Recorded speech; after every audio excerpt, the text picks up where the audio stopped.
Good evening and welcome to Poland Daily News. I'm Nicholas Richardson. Poland's finance ministry is said to be hindering the financing of the technical modernisation of the Polish armed forces, making it impossible to conclude some of the new contracts. There are plans in Poland to cut the defence budget by 57 billion zloty. For the time being, we hear that this is not the case because it's all about intra-ministerial negotiations and security is the most important thing for Poland. But in the end, the truth will come out anyway, because at the end of the year, it will become clear what has actually been bought.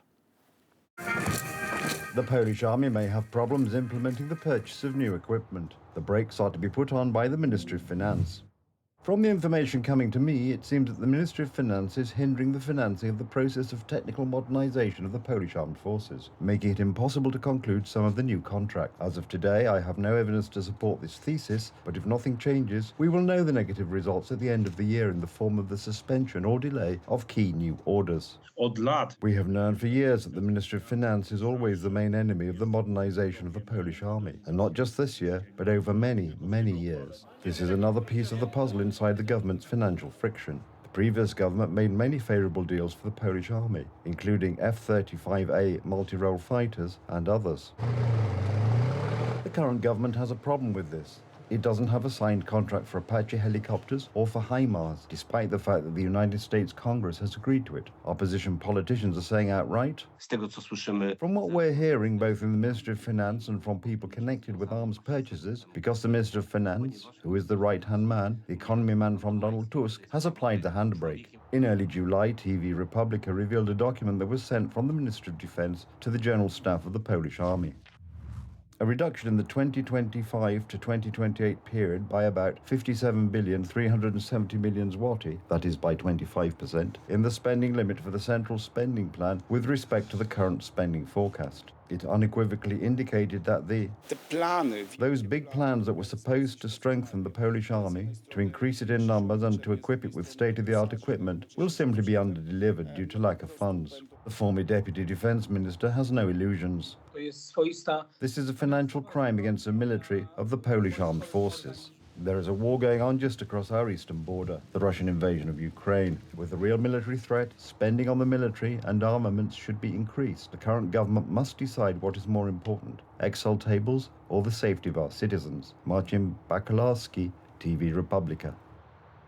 As a minister, Mariusz Błaszczak revealed the plans for Poland's defence under Tusk's first government. They were simple. In the event of an invasion, we would retreat to the Vistula line and wait there for a maximum of 2 weeks for help from our allies. And if it did not come, we would go to Berlin because, after all, we have an airport there. Last week, the Sejm stripped Błaszczak of his immunity. And yesterday, the Military Counterintelligence Service informed the Public Prosecutor's Office that Błaszczak had revealed state secrets. The rage that Błaszczak dared to reveal that, according to the plan, the residents of Lublin and Podlasie regions would be surrendered to the enemy without any defence was, and is, so great that today Minister Siemoniak said that what was worst about this betrayal by Błaszczak. Last week, Mariusz Błaszczak lost his immunity, and now Donald Tusk's people have gone straight to work. The Military Counterintelligence Service has informed the public prosecutor that Mariusz Błaszczak may have committed a crime. According to them, the former defence minister broke the law by publishing scandalous plans for Poland's defence from the time of Donald Tusk's first government. I not only had the right to present these materials to the public, but I believe I had a duty to do so. Why? Because those in power today cannot go back to them, and that is an achievement, a great achievement. Public opinion will not allow it. During Donald Tusk's first government, the plan was to surrender the whole of eastern Poland without a fight in the event of a Russian invasion. The line of defence was to run along the river Vistula. This would have meant the Russian occupation of almost half of our country. This makes Minister Siemoniak's statement all the more shocking. When I saw Minister Błaszczak waving those plans around, it is true that they have been replaced by new ones.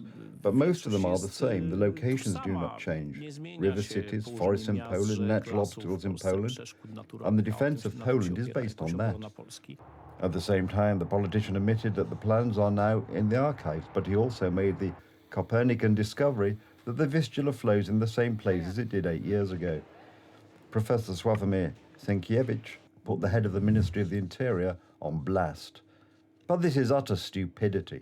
I understand everything, but not such an argument. that it is a crime to reveal your defence plans on the strategic border based on the Vistula because it reveals cities and rivers whose locations do not change? Do the enemies of Poland not know these positions? Your stupidity gives me a headache. Are you serious, Mr. Siemoniak? Do you hear what you are saying? It is an insult to logic and to the dignity of the state. You are a double minister. The inhabitants of Bucha or Irpin in Ukraine, where the Russians carried out mass murders, have fully experienced what Russian occupation means. Moreover, the surrender of the entire eastern part of Poland is clearly unconstitutional.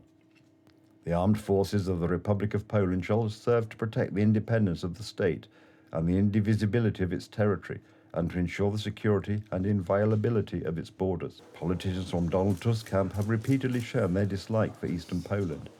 The clearest statement was made by Władimir Karpiński in the Sowa i Przyjaciele restaurant. To hell with eastern Poland. Plans to surrender the whole of eastern Poland were put into practice by liquidating military units in, among other places, Siedlce or Lublin. Mentalnościowo The commanders were mentally prepared for this kind of thinking because of the actual state of affairs, i.e. the level of armament and the number of armed formations the Polish armed forces had at their disposal. The action of the military counterintelligence service against Marshal Błaszczak takes on a second meaning when we look at the decision-making division of this body. The current deputy head of the SKW is Colonel Krzysztof Dusha. He was one of the main protagonists of the reset with Moscow during the first Civic Platform government. It was he who took part in drinking sessions with the Russian officers, and it was he who was responsible for the disgraceful agreement by which Polish services began to cooperate with Russian ones. Today, these same people want to put Marshal Błaszczak on trial. Same old in the European Union. Early today, European Commission President Ursula von der Leyen was elected for a second term, so we may expect more of the same. This means, for example, the Green Deal pushed on by force. Von der Leyen pledged to create a continental defence union and stay on course on the Europe's green transition while cushioning industry from the burden. Our special correspondent, Dominika Kościc, is in Brussels. 401 votes. That is exactly how many Ursula von der Leyen received in the vote for her re-election. She has thus improved on her result 5 years ago, when her fate was decided by a difference of just 9 votes.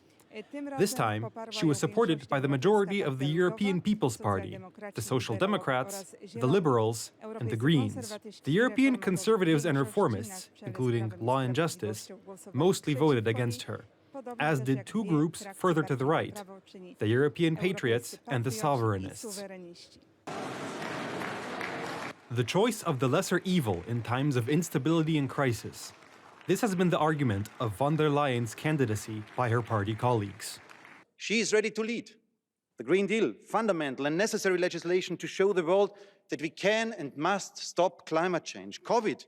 Just yesterday, a European Union court ruled that the European Commission, led by von der Leyen, had breached transparency rules by withholding information about COVID vaccine contracts. Contracts worth billions of euros, but whose negotiating details are still unknown today. Your management was disastrous. Decision-making with a narrow circle of German advisors, arrogance, hypocrisy, lack of cooperation with the commissioners, exuberant ambition, and passionate efforts around your own image. There were yet more voices of criticism. The June elections brought lessons that no one can ignore. Patriots across Europe were strengthened, while the left and the Greens lost. Europeans want to defend their identity and democracy. You should go to prison for what you are doing, not to the European Commission. Your presence as head of the European Commission is a further demise of the European Union. But von der Leyen could count on the support not only of her party, the European People's Party, but also of the left and the Greens. That was enough. She won 401 votes and another 5 years as president of the European Commission. Now, she must implement her program. Her announcements and statements in plenary today confirm that she intends to continue the policies of the last 5 years, which have led to many problems. In the new parliamentary term, Law and Justice has been given one of the most important posts, that of Kester of the European Parliament. Rzeczywiście wydaje się, że Indeed, przebiliśmy we seem to have broken through this cordon sanitaire, as it cannot cover such a large number of MEPs. Law and Justice is part of the 78-member European Conservatives and Reformists group, together with, among others, the Brothers of Italy group, led by Giorgia Meloni. Maximilian Maszenda, TV Republika. Deputy Chief of Staff of the Corps of China, Senior Colonel Liu Zhen, and First Deputy Defense Minister of Belarus, Pavel Morawiecko, inspected joint Chinese-Belarusian counter-terrorist exercises near the Polish border. According to the ministry, the military forces of both countries are set to train a series of strategic maneuvers, including light landings, overcoming water obstacles, and conducting operations in populated areas. The maneuvers, codenamed Falcon Assault, will go on until the 19th of July, undertaking place at a training ground near the city of Brest, the Belarusian Defense Ministry said. Brest, in southwest Belarus, lies near the border with Poland. Belarus allowed Russia to use its territory as one of the launchpads for Moscow's military operation against Ukraine in 2022. That's the news. Thank you for watching, and from me, have a good night and a better tomorrow.